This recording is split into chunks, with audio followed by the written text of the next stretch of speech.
Hello everyone और स्वागत है आपका अपने पैथोलॉजी चैनल रिवाइव मास्टर में। और आज हम लोग म्यूजियम्स के बारे में बात करने वाले हैं। तो जैसे ही मैंने म्यूजियम का नाम लिया तो आपके मन में पुराने ज़माने की खूब सारी तोप, बंदूक, तलवार, ये सारी चीज़ें आपके दिमाग में आने लगी होंगी अभी से ही। ब्रिटिश की पिक्चर्स आने लगी होंगी। अगर आप लोग को और ज़्यादा हिस्ट्री पसंद है तो फिर आप लोगों को बहुत बड़े बड़े मॉन्यूमेंट्स आप लोग के माइंड में आने लगेंगे। पर आज हम लोग जिस टाइप के म्यूज़ियम के बारे में बात करने वाले हैं वो इन सारी चीज़ों से बिल्कुल अलग है। जी हाँ, आज हम लोग उन म्यूज़ियम्स की बात कर रहे हैं जो कि बेसिकली हम लोग हॉस्पिटल्स में देखते हैं, या फिर हम लोग स्पेसिमेंट्स देखते हैं। जब जैसे कि आप लोग ने अपने कॉलेज की लाइब्रेरीज में, या फिर अगर आप किसी मेडिकल फील्ड से हैं, या फिर अगर आपके स्कूल में भी बायोलॉजी की लैब्स रही हैं तो फिर आप लोगों ने देखा होगा वहाँ पे स्पेसिमेंट्स होते हैं। स्पेसिमेंट्स का मतलब उनके ही पार्ट्स हैं, उन्हीं को स्टोर करके रखा हुआ है। उन्हीं को जब स्टोर करके रखा होता है तो उन्हीं चीज़ को हम स्पेसिमेन कहते हैं। यानी कि जो नॉर्मल बॉडी के पार्ट्स हो गए, या फिर जैसे कि एनिमल्स हो गई उनकी कुछ बॉडी, जैसे कि कई बार आप लोगों ने देखा होगा कि स्नेक की डेड बॉडी के स्पेसिमेन है, कई बार वहाँ पे टॉर्टॉइस की बॉडी का स्पेसिमेन है, कई बार कई सारे लार्वा रखे हुए हैं, या फिर फीटस का स्पेसिमेन। इन सारी चीज़ों को हम लोग हमारी बायोलॉजी लैब्स में देखते हैं। लेकिन क्या आपने कभी सोचा है कि ये सारे जो स्पेसिमेंस हैं ये इतने ज़्यादा मतलब प्रिजर्व कैसे रह जाते हैं, या फिर इतने सही सही कैसे रह पाते हैं जब उन सबकी डेथ हो ही चुकी है ऑलरेडी। तो जैसे कि नेचुरली हम जानते हैं कि अगर हमारी बॉडी मतलब अगर बहुत ज़्यादा इन्वायरमेंट में मतलब डेथ होने के बाद रह जाती है तो वो डीके कर जाती है, यानी कि सड़ जाती है। पर बेसिकली यहाँ पे क्या होता है, इन स्पेसिमेंस में सब कुछ बचा हुआ रहता है। तो आपके टीचर्स आपको बता देते हैं कि हम लोग इनको फॉर्मेलिन में प्रिजर्व करके रखते हैं। लेकिन आप लोगों ने देखा होगा कि फॉर्मेलिन में प्रिजर्व करने के बावजूद भी क्या होता है कि इनकी जो बेसिक कलर होता है, या फिर ये जो इनका जो बेसिक टेक्निक्स होते हैं, ये सब बहुत ज़्यादा वैसे रफ हो जाते हैं, फिर दिखते नहीं हैं सही से। तो उसके लिए साइंटिस्ट ने एक और नई टेक्निक निकाली जिसको ये लोग कहते हैं प्लास्टिनेशन। प्लास्टिनेशन बेसिकली क्या करता है, प्लास्टिनेशन वो टेक्निक है जिसकी मदद से आप बॉडी को डेथ होने के बाद भी बहुत ही अच्छे से प्रिजर्व कर सकते हैं। बिल्कुल ऐसा लगेगा जैसे कि वो अभी जिंदा है, मतलब उसमें सड़ा नहीं आई है और वो डीके नहीं हुआ है, बिल्कुल भी नहीं, बिल्कुल ऐसा लगेगा। तो आज हम लोग उसी टेक्निक के बारे में जानने वाले हैं। तो चलिए शुरू करते हैं। तो सबसे पहले हम ये देखते हैं कि म्यूज़ियम क्या है। तो म्यूज़ियम एक जगह है जिस जिस पर हम एग्जीबिशन करते हैं, और एक इंस्ट्रूमेंट है, या फिर एक रिसर्च है, एक प्लेटफॉर्म है पर्सनल टीचिंग का। बेसिकली हमारे जो कॉलेज हैं उनमें जो मेडिकल के, अगर आप कॉलेज कभी भी देखेंगे तो वहाँ के लाइब्रेरीज में ऐसे स्पेसिमेन आपको बहुत सारे देखने को मिल जाएंगे। हमारे टीचर्स वहाँ हमको लेके जाते हैं, फिर हमको दिखाते हैं कि ये देखिए ये इस चीज़ का स्पेसिमेन है और इसको इसमें रखा गया है, ये इसका नाम है, ये इसकी फैमिली है, ये इसका जीनस है। ये सारी चीज़ें हमको बताई जाती हैं। लेकिन म्यूज़ियम की आखिर इम्पोर्टेंस ही क्या है? तो विलियम बॉयड कहते हैं कि म्यूज़ियम वो जगह नहीं है जहाँ पे बुक्स रहती हैं, जैसे कि लाइब्रेरी में बुक्स रहती हैं, बल्कि म्यूज़ियम वो जगह है जिनकी वजह से जिनके या फिर जिनके ऊपर बुक्स लिखी गई हैं। यानी कि म्यूज़ियम में आपको वो चीज़ें देखने को मिलेंगी जिसके ऊपर बुक्स लिखी जाती हैं। जैसे कि म्यूज़ियम में आप लोगों को हार्ट का स्पेसिमेन अगर दिखाया जा रहा है तो उस स्पेसिमेन को देखने के बाद ही तो आखिरकार वो लाइब्रेरी में जो बुक्स हैं वो लिखी गई हैं। तो बेसिकली म्यूज़ियम का हमारी लाइफ में एक बहुत ही बड़ा इंपॉर्टेंस है। और म्यूज़ियम में हम हकीकती चीज़ देखने के बाद कई बार हम ज़्यादा अच्छे से समझ पाते हैं कि अच्छा ये कैसे काम करता होगा। हिस्ट्री क्या है? तो एनाटॉमिकल म्यूजियम्स यानी कि बॉडी के पार्ट्स के जो म्यूजियम्स थे वो 16th सेंचुरी में शुरू हुए थे। 1662 में अल्कोहल को प्रिजर्वेशन फ्लूइड के तौर पर यूज़ किया जाने लगा। प्रिजर्वेशन फ्लूइड का मतलब है कि स्पेसिमेन को प्रिजर्व करके, मतलब सही से रखने वाले जो फ्लूइड, जैसे जिसको बाद में फॉर्मेलिन ने एक्सचेंज कर दिया। लेकिन आजकल हम फॉर्मेलिन का ही सिर्फ यूज़ नहीं करते हैं, और भी कई सारी चीज़ें आ चुकी हैं, क्योंकि अब हम क्या चाहते हैं कि स्पेसिमेन और अच्छे से प्रिजर्व हो, यानी कि उनके कलर्स भी ना जाएं, हमें बिल्कुल ऐसा लगे कि वो ऐसे जिंदा हैं वो। फिर 17th सेंचुरी में फिर ग्लास यूजेस आ गए, मैन्युफैक्चर कर दिया उन्होंने ग्लास जार्स को। इंडिया में कई लोग थे, जैसे जगन्नाथ रेड्डी थे, फिर नायडू ऑफ मैसूर थे। उन लोगों ने भी म्यूज़ियम के लिए बहुत सारे काम किए थे। और जो पुणे में एएफएमसी ने एक बहुत ही बढ़िया सा म्यूज़ियम बना रखा है। एग्जीबिशन एरिया क्या होता है? तो एग्जीबिशन एरिया बेसिकली वो जगह है जहाँ पे म्यूजियम की जितनी भी चीज़ें हैं उनको एग्जिबिट किया जाता है, यानी कि स्पेसिमेंट्स को रखा जाता है। जो मेडिकल म्यूजियम्स होते हैं या बेसिकली एनाटॉमिकल म्यूजियम्स होते हैं, ये सब कुछ बहुत सारे पार्ट्स में डिवाइड किए जाते हैं। जैसे कि जहाँ एक सेक्शन होता है जहाँ पे हिस्ट्री ऑफ मेडिसिन सेक्शन होता है, नॉर्मल एनाटॉमी सेक्शन होगा, पैथोलॉजी का अलग सेक्शन होगा, हिस्टोलॉजी का अलग सेक्शन होगा, हेमेटोपैथोलॉजी का अलग सेक्शन होगा, रेडियोलॉजी ऑस्टियोलॉजी का अलग सेक्शन होंगे, माइक्रोबायोलॉजी पैरासाइटोलॉजी का अलग सेक्शन होंगे। यहाँ मतलब हर एक चीज़ को अलग अलग डिवाइड कर दिया जाएगा और उनके साथ में उनकी रेफरेंस बुक लिखी जाती है। वहाँ पे उसके ऊपर लेबल लगा होता है कि वो क्या चीज़ है और उसके ऊपर रिसिप्ट्स होती हैं, यानी कि मतलब उसके साथ में वो स्पेसिमेन कहाँ से लिया गया, यहाँ तक कई बार वहाँ पे वो भी लिखा हुआ होता है। प्लास्टिनेटेड स्पेसिमेन क्या होते हैं? अभी तक हम लोगों ने बात की कि प्लास्टिनेशन यूज़ किया है, तो प्लास्टिनेटेड स्पेसिमेन क्या है बेसिकली? तो प्लास्टिनेटेड स्पेसिमेन वो स्पेसिमेन है जो कि बिल्कुल वैसा ही प्रिजर्व किया गया है जैसा मतलब डेथ होने के बाद एक बॉडी रह जाती है कुछ देर के लिए, मतलब बिल्कुल बहुत ही अच्छे से प्रिजर्व होता है। उसमें बॉडी का नॉर्मल कलर भी दिखेगा आपको, ऑर्गन जैसे थे वैसे दिखेंगे कई बार, और बिल्कुल ही वहाँ पे मतलब डीके थोड़ा बहुत भी नहीं दिखेगा। अब हमारी बॉडी डीके कैसे कर जाती है? तो उसके लिए एक वर्ड होता है ऑटोलाइसिस। हमारी बॉडी का बेसिक फंक्शन क्या है कि हमारी बॉडी के जो सेल्स होते हैं जब वो उनकी डेथ हो जाती है तो वो खुद ही खुद को किल कर देते हैं, और इसकी वजह से अंदर से हमारी बॉडी धीरे धीरे सड़ना शुरू हो जाती है।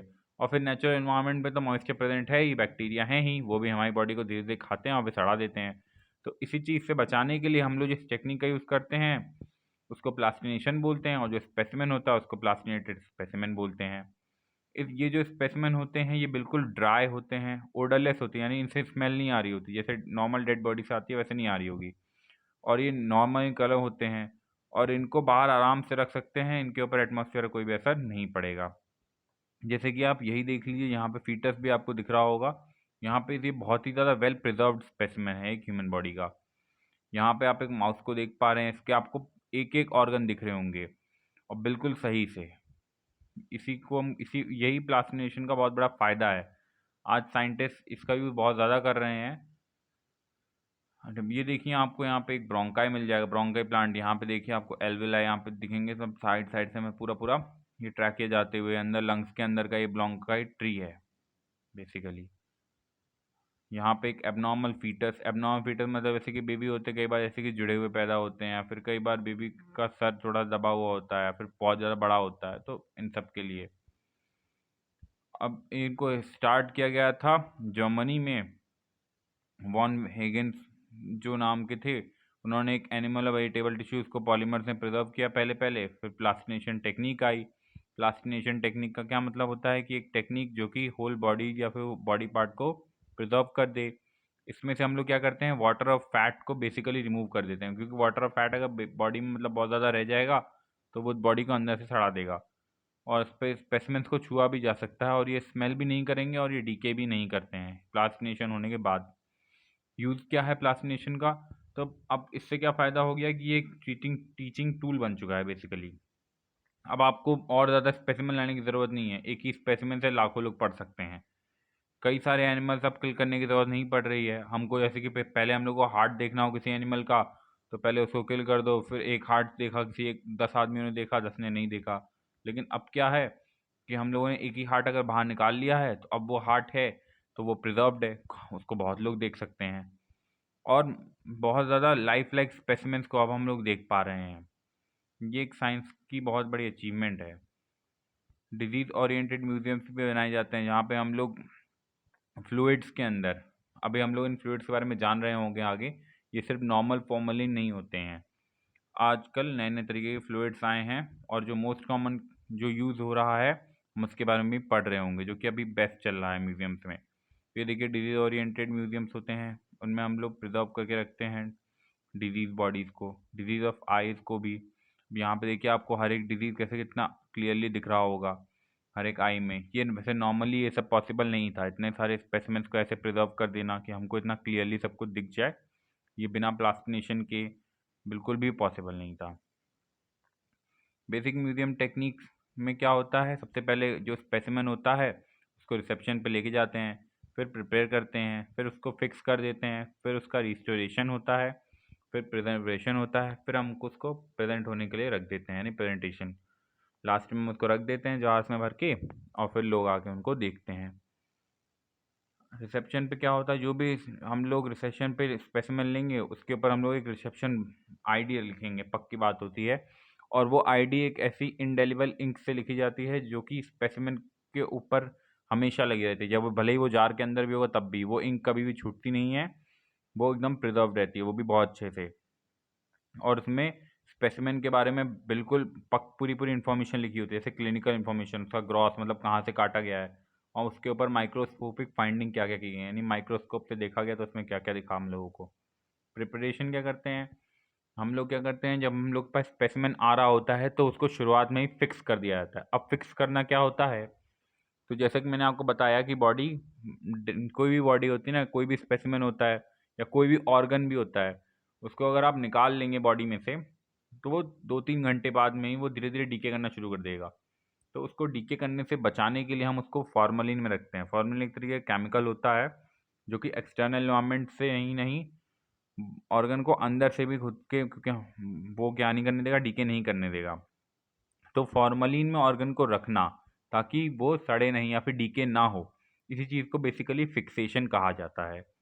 तो जब आपके पास स्पेसिमेन आएगा तो वो पूरा पूरा ऑलरेडी फिक्स होके आएगा, मतलब फॉर्मलिन पहले से कोई वहाँ से भेजेगा, जाहिर सी बात है हॉस्पिटल 4-5 किलोमीटर दूर होगा या फिर 10-12 किलोमीटर दूर हुआ, अब तक आने में उसको 1-1.5 घंटा लग गया अगर, तो फिर वो बीच में ही सड़ना शुरू कर देगा ना, तो इसीलिए हम उसे क्या करते हैं, फिक्स हो जाता है। अब बेसिकली आगे देखा जाए तो अगर हमें उस स्पेसिमेन को, हम लोग बेसिकली अगर हम लोग ये सोच रहे हैं कि हमें म्यूजियम में उसे रखना है, तो हम क्या करेंगे, जैसे मान लीजिए आपने किडनी ली, तो किडनी को हम लोग 20 से बाइसेक्ट कर देंगे, यानी 20 से हम लोग बराबर तरीके से काट देंगे, और आधा पार्ट उसका रख लेंगे अगर हमको कोई लैब टेस्ट करना है उसके लिए, और आधा पार्ट हम लोग प्रिजर्व कर देंगे, रख के जो फ्लूइड्स होंगे, प्रिजर्विंग फ्लूइड्स उसमें रख देंगे और फिर म्यूजियम में वो चला जाएगा। प्रिपेयर करने के लिए हम लोग क्या करते हैं, अगर हमें स्पेसिमेन चाहिए होगा ना सबसे पहले प्रिपेयर करने के लिए, तो स्पेसिमेन को बॉडी में से कट कर लेना। जैसे कई बार आप लोगों ने देखा होगा डिजीज ऑर्गन्स होते हैं जो कि वो ऑपरेशन थिएटर्स में निकलते हैं, जैसे कई लोग की किडनी खराब हो जाती है, तो डॉक्टर क्या करता है, उनको काट के अलग कर देता है। तो डॉक्टर जब डॉक्टर लिविंग बॉडी से किसी ऑर्गन को अलग करे तो उस चीज़ को ऑटोप्सी कहते हैं। और ऑटोप्सी करने के लिए वो 2 नाइफ का नाम यूज़ करते हैं हम लोग, बेसिकली ब्रेन नाइफ और बुचर्स नाइफ। और भी तरीके के और वो नाइफ्स होते हैं वैसे बेसिकली, पर ये मेन होते हैं ज़्यादातर। तो ऑटोप्सी करने के बाद में हम लोग क्या करते हैं, स्पेसिमेन को प्रिजर्व फिक्स कर देते हैं, फिक्स करके फॉर्मलिन डाल के हम भेज देते हैं लैब्स में, बेसिकली ये देखने के लिए कि उसे कौन सा डिजीज़ है। फिक्स करने के लिए मैंने आपको बता ही दिया है कि हम लोग बेसिकली अभी फॉर्मलिन का यूज़ करते हैं, वैसे फिक्स करने के लिए बहुत सारे तरीक़ों की चीज़ों का यूज़ किया जाता है।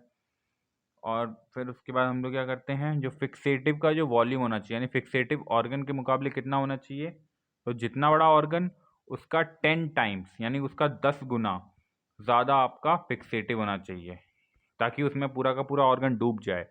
और ऑर्गन को हम लोग क्या करते हैं, थोड़ा थोड़ा जगह जगह से काट देते हैं, और फिर जो वो होता है फिक्सेटिव होता है उसको ऑर्गन के अंदर तक जाने देते हैं, ताकि अंदर से भी वो सड़े नहीं।